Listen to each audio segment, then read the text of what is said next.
Welcome to Plot Roast with your hosts, Mick Manhattan and Casey the Madman Plot.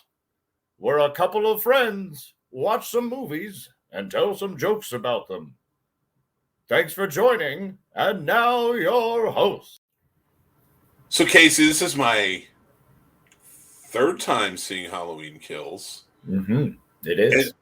But this is my third time where I had to watch it and I had to pick it apart. Yeah, the first two times I watched it, one time with you actually, buddy, was pretty amazing in the theater. Halloween being one of my favorites, and having to pop in with this one was a little different. It was a little weird having to break down one of my favorites. We did. We came into it because I remember when we first reviewed this for the Scene Snobs, and it was like a straight review of like what we thought. We both really liked this movie. Loved it.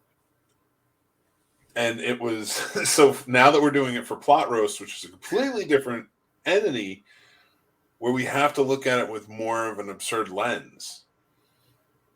And I did. Oh, there's a lot.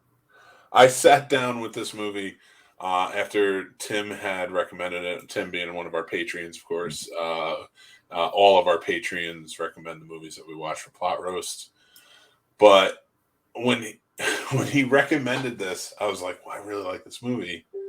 I don't know if I can. Yeah, I wasn't really sure if I would be able to find anything. I was so convinced out of all the great parts of this. I was like, there's no way I'm going to find something that I can tear this apart with or mock incessantly. But I was wrong. Yeah, I stepped into this and I'm like, I don't know if I can do this. Like, what's there going to be to make fun of? And after watching it again with that lens, there's lots of things to say about this.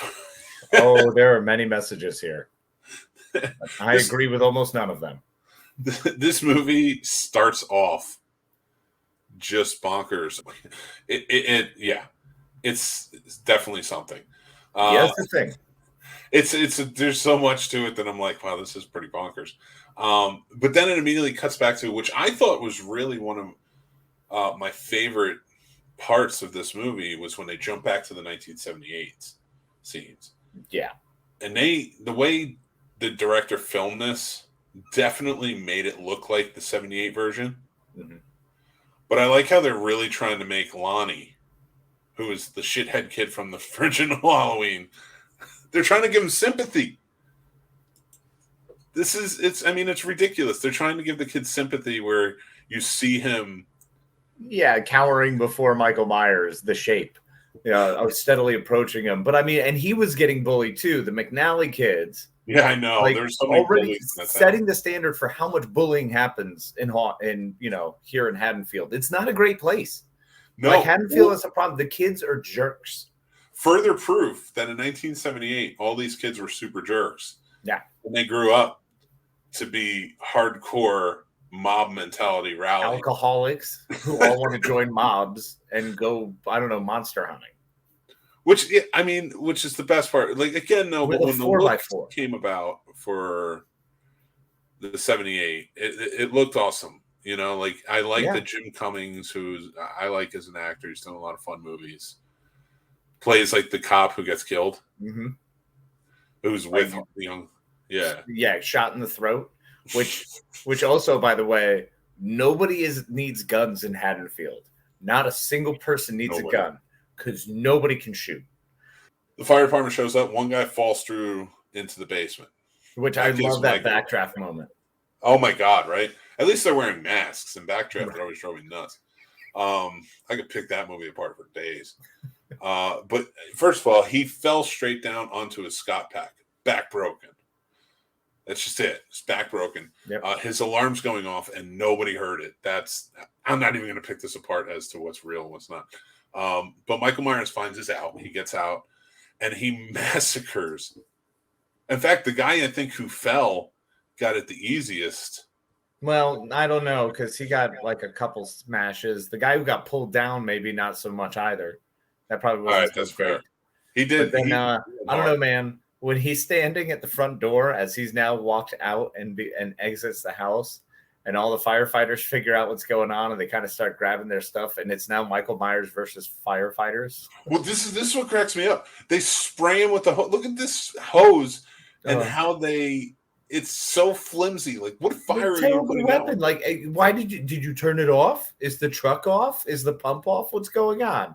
I mean, I can only imagine he turned it like a quarter of the way on, which isn't always how hoses work, but like that still should have been more than the puttering that he got in the chest.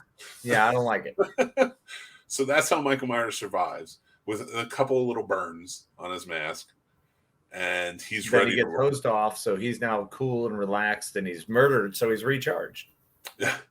So this time around, Laurie's in the hospital, and her daughter and granddaughter are with her. Of course, we saw that happen with this super long surgery scene. There really was. And then you have Allison and Karen, who are the mother and daughter or granddaughter, talking to each other. And I think the thing that cracks me up the most about that is her name is Karen in it. Yes. And Judy Greer, as I love her. I think she's a wonderful actor. I think she always makes me smile whatever she's in. And whenever she just shows up. But she plays a Karen, a bipolar Karen, really well. She does. And in this movie especially, because it's like she's sad about her husband, who mind you, they gave this guy no screen time in the first one. Well, he got like 3 minutes talking about peanut butter on his dick. Yeah. So like that's what he got. He got the dopey mentality, and then going forward, it was just like, well. In this one, it's like, well, he was a cut up, and we loved him, and he was this, that, and the other thing, and Dad was the best dad ever, and it's like, yeah, they speak really shockingly highly of him. Yeah, he did not come across that way in the first movie at all. No, I didn't even think he had friends in the first movie. It was so ridiculous. But they're in the hospital, they're figuring it out. Cut to everybody starting to realize that Michael Myers is still out there, because they realized he got out of the fire. And then they cut back to the bar. Mm-hmm. And we have the couple that was being annoyed by the survivors. I'm going to call them the survivors crew. The survivors. A doctor and a nurse, a black couple, doctor and nurse combo, who... Yeah, Marcus and Vanessa. Marcus and Vanessa, that's right. I can't remember. Honestly, for me, bang for my buck, they're the weakest couple in this whole group, this whole movie. Really? The best couple are the Johns. Yep. Rest in peace, John. Second only to I think Phil and Sandra. Who were Phil and Sandra? You were talking about. They're the ones who are playing they're playing with the RCs. They're the ones who die in the beginning. The one. Oh, I didn't even get to them. Big comic, yeah.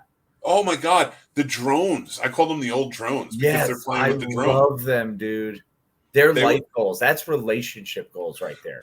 My favorite is right here where the drone flew out and he's like, you don't know how to fly it. So he starts flying it for her, and then it just is thrown from the darkness. Mm-hmm.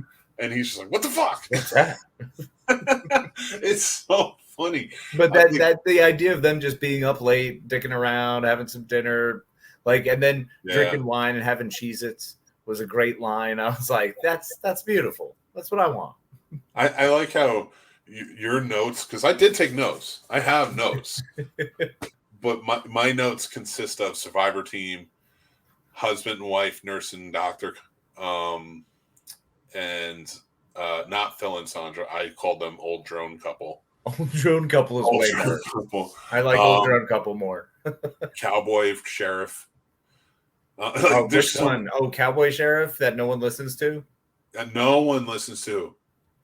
Why is he a sheriff? No, I feel bad for him because he's right. He's like the guy who's right the most in it. Like, don't do this. This is a bad idea. Yeah, but no one will listen to him. We all want to listen to drunk Tommy. Drunk. Oh, wait. So when the couple, now what was the couple's names again? Oh, that's Marcus and Vanessa. Marcus and Vanessa, they're going to leave. They go out to their car. Well, Vanessa goes out there by herself. She gets in the car and she realizes somebody's in the car and she runs back in. Which also, those car windows are super fogged up. You would notice that. Oh, yeah, 100%. And so she doesn't know who it is, but she knows somebody's in the car. So she escapes and she runs back inside. And Tommy grabs old Huckleberry, a bat, behind the bar. From First of all, Brian's bar. Whatever you're going for here, it's not a good idea to pick up a bat called Old Huckleberry. No. Nothing good's going to happen. He grabs the bat, and then Tough Guy walks out of the bar. I shit you not. Well, because he's super tough guy and drunk. Look at him. Look at him. He's all drunk, tough guy. He is pulling his best impersonation of midlife crisis Biff. I feel like that's actually what he succeeded in doing, but there's a little Dirty Harry pull. He's trying. He's trying to be like Dolph Lundgren, Dirty Harry. If ever there was an avatar for an angry dad at a Little League game, this Tommy Doyle would be it. Dude, Tommy Doyle is absolutely that guy. And he's just waiting to get his Camaro again. And because did you see his car in the first? It's like a two-tone, like old school, like Mustang from 1992. Like Tommy, come on, man, get it together. It should have been an IROC Z. If it ain't broke, don't fix it. Yeah. No, that makes sense. They're Illinois. They're not going to have Camaros. They're not going to have Chevys. So Tommy's rolling out. He starts smashing up their car, and whoever's in it starts pulling away and drives around the block, and then crashes the car immediately. We come to find out, because they're thinking Michael Myers. We come to find out that it was actually Benjamin Franklin who was driving the car. Oh, I thought it was Oswald Cobblepot. I got serious Benjamin Franklin vibes on this. I even wrote down, I can feel the Franklin. I'm with you, but I feel a lot of Penguin there. I didn't even name him. I just wrote Benjamin Franklin, and I know exactly what I was talking about in my notes. Yeah, the other guy who escaped from the. But before we get there, we're introduced to probably the greatest couple in movie history, and that is Big John and Little John, who are currently living in the Myers house. Yep. And let me tell you the number one reason why Big John and Little John shouldn't have died in this movie. Because of their incredible love for one another? That's a close second, but the first one should be Michael Myers is a monster for murdering these two men who clearly fixed up his house beautifully. Oh, yeah. By the way, I was going to mention that. This Hunter Green thing they have going with the aesthetic and that low light is stunning. I know. I love that. That den, I mean, everything about it. I'm like, they really hooked this place up, because even like the front of the house was like beautifully landscaped and taken care of. It looks really nice. I mean, way better than in 78 when it was all busted out, broken windows. And like, even in 62 when the kid kills his sister. That house looked like shit. That's fair. Yeah, they didn't take care of the shit. Myers weren't big on, property respect. No, they weren't. Well, I mean, listen, where did they go? They threw their child to the Strodes and was like, sayonara, we're out. Yeah, they bailed. Well, remember, that's not canon. I don't want to hear That's not canon in this, but that's canon. Not canon. That's not my canon. All right, fair. Strode is not its sister. Back to the hospital with them. Back to the hospital after all of this death, this rampant death, which was really screwed up. Like, they did that well. I do like the deaths in this. Well, they think that the guy that they're chasing, Ben Franklin, is Michael Myers, and he's coming to the hospital. And he is, but that's because he's one of the escaped patients who's just scared and he's hurt. So his idea is, I'm going to the hospital. But good old Tommy Doyle starts telling everybody with old-ass Sheriff Brackett, who's now a security guard, hey, this is our town. Don't listen to the cops. It's time to vigilante his ass. And that's what they do. They chase this chase scene. Listen, if this was any closer to January 6th, I don't know. I wouldn't believe the title of Halloween. What, the speed with which the Ben Franklin is running? No, the speed at which everybody was like, yeah, I'll turn. Yeah. Oh, how fast everyone just jumps on board. Like, yeah. Oh, yeah. Storm the beaches of this hospital. Well, let's go. And it's not just it's everybody. Karen is running around. She's trying to protect Benjamin Franklin. She locks him in like a hallway. Mm-hmm. even like Lori screaming like it's not him, it's not, and like they knock her to the ground like in her injuries. And then they start storming this hallway. They throw Karen out of the way. The cops are trying to stop them, but nobody's listening to them. Tommy's running the show now, like a certain orange, human being that we know, just inciting those riots, but getting people angry over all misinformation.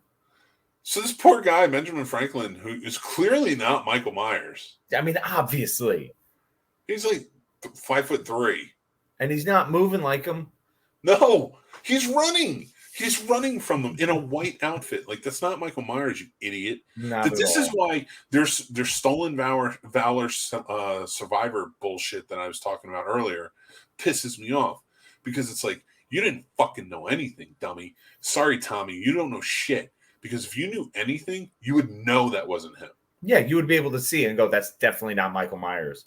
One of the also major highlights for my gunpoint, to go back a few kills, was the Vanessa and Marcus kills.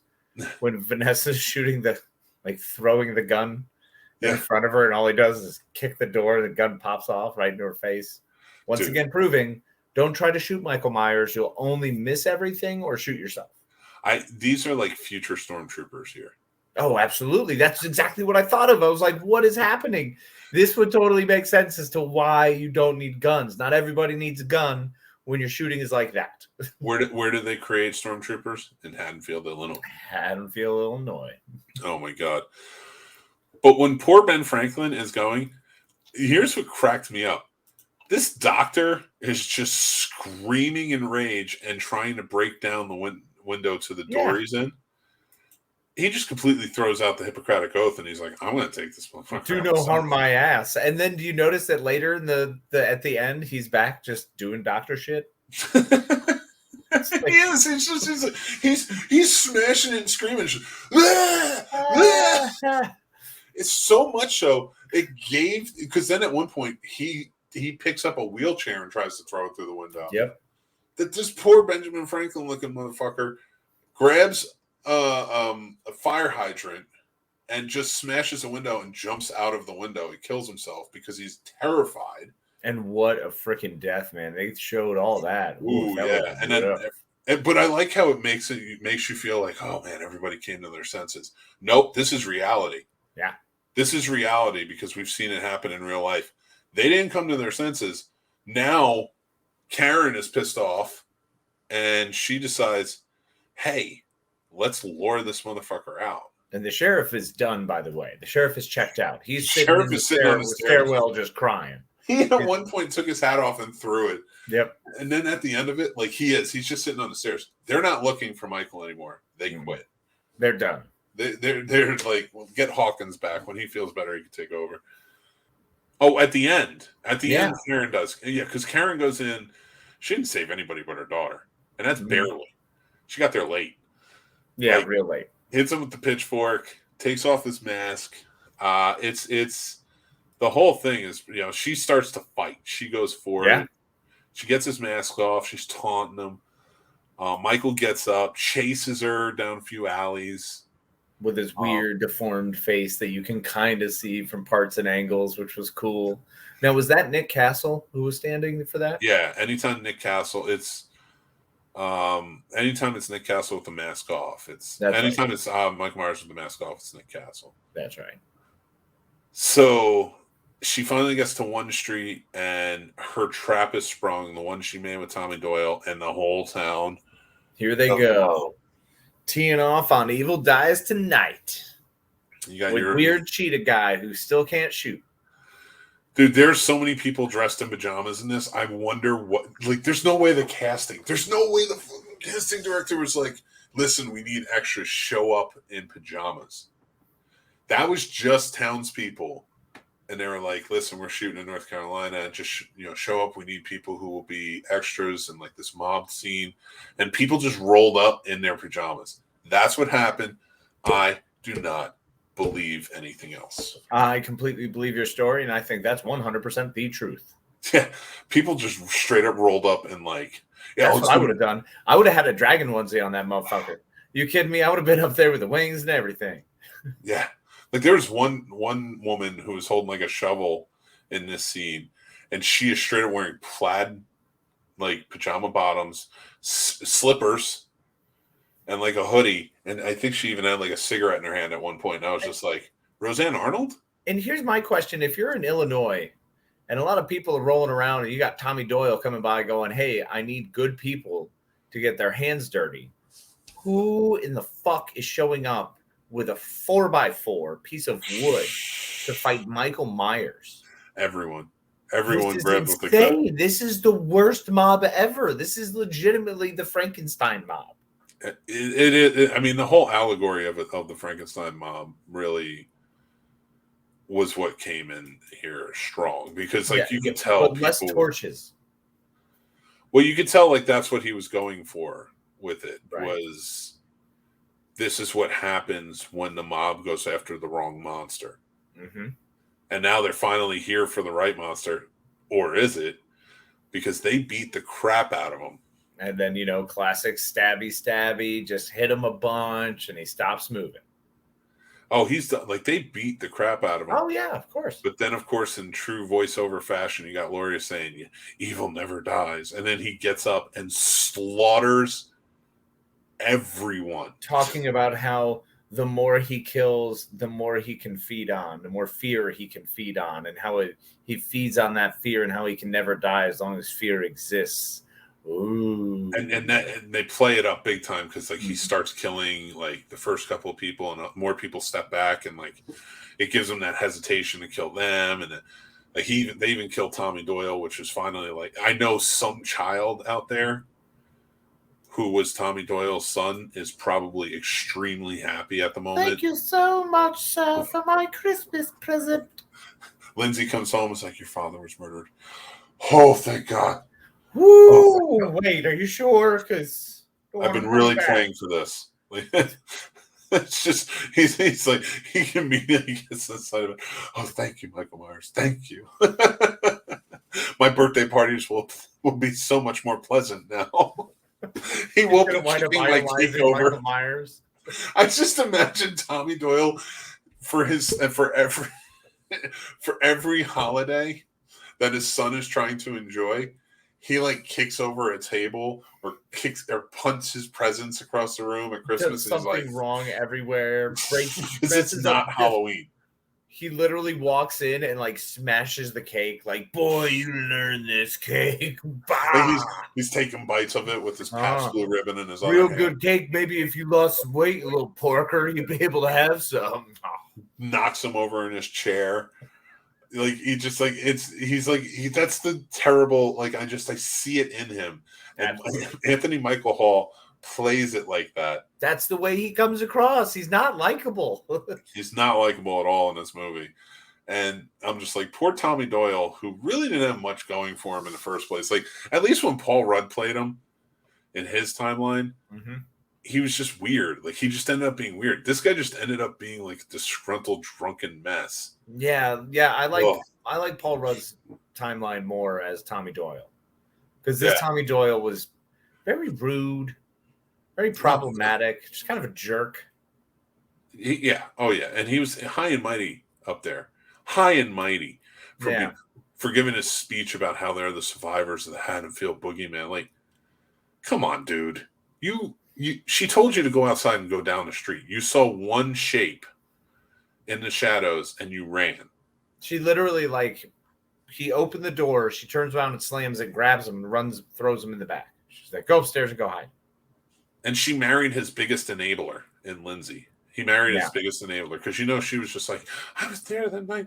And you know what? You're so justified in everything that you've done. And she's so happy that he lets her tag along in their drinking and live that stolen valor lifestyle of a survivor. I love that you call it stolen valor. I'm not letting it go. I'm not relenting. He didn't earn it. He didn't fucking earn it. Tommy Doyle is foolish. He's a phony. He's a big fat phony. He wants other people to get in trouble. Like, he'll incite the riot and be like, I didn't do anything.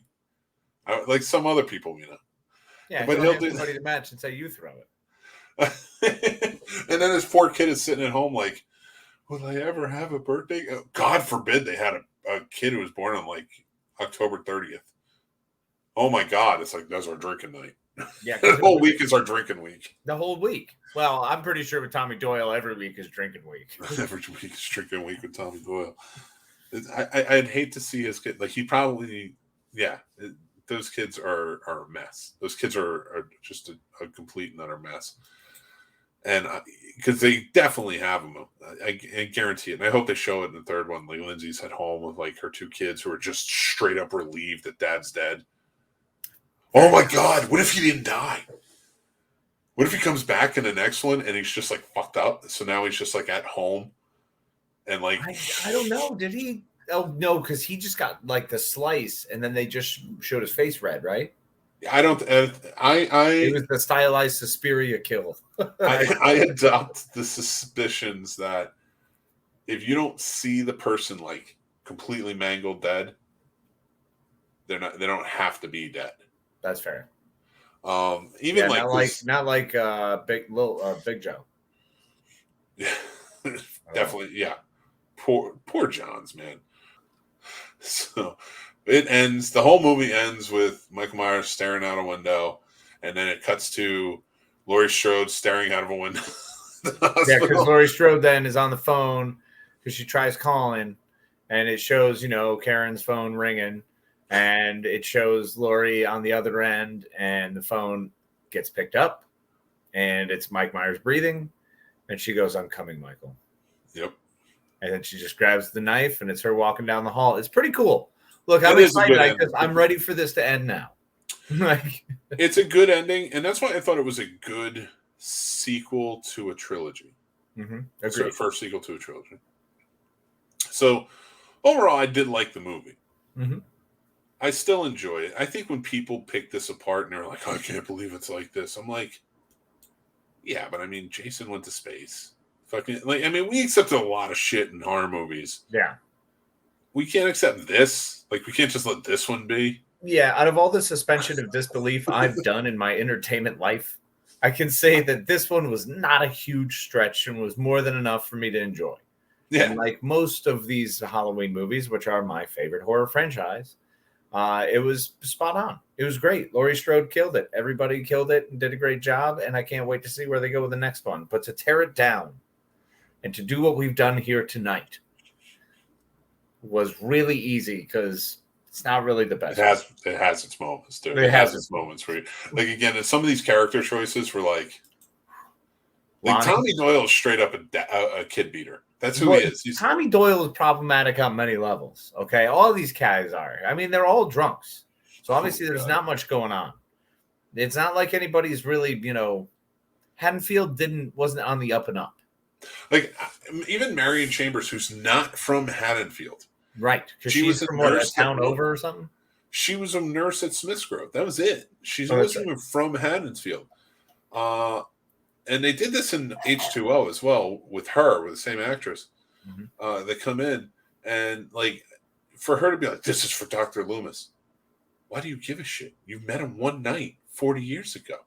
Well, they kind of made it seem like she was his assistant nurse, right? Like his personal nurse. I never got that from that. I always got like she's just a nurse that would accompany him to like shoot him up with the morphine and stuff. Like she's a part of the state that he works with to transfer him. Yeah, but I mean, she also visits him a couple times. She does it in the second one when he tells the bad story about. Oh yeah, but remember this only goes from the first one. Yeah. That's why I'm kind of like, I mean, I get it when she shows up in others. It's a stretch, but unfortunately, Dr. Loomis was dead. Well, I guess if you're going to steal valor, you're going to try and get as many people willing to steal the same valor. It really is. This is a debacle, dude. All right, guys. So this is our review and roast of Halloween Kills from 2021. I can't wait to see the third one. It's going to be wonderful. It is going to be crazy and fun. But yeah, although I like the movie, I want to thank Tim, our Patreon supporter, who recommended this. Thank you, Tim. Appreciate that. Guys, if you want to recommend it, please join our Patreon. It's $5 a month. It's a lot of fun. We have this, multi-prize giveaways for one lucky winner, gifts all the time, tons of stuff happening. We're also, like, you can see the full uncut version of this show on our Patreon. Our YouTube has the cut version, but you can also laugh at that one too. But the full uncut will be there, and we also get early access to stuff and so much more.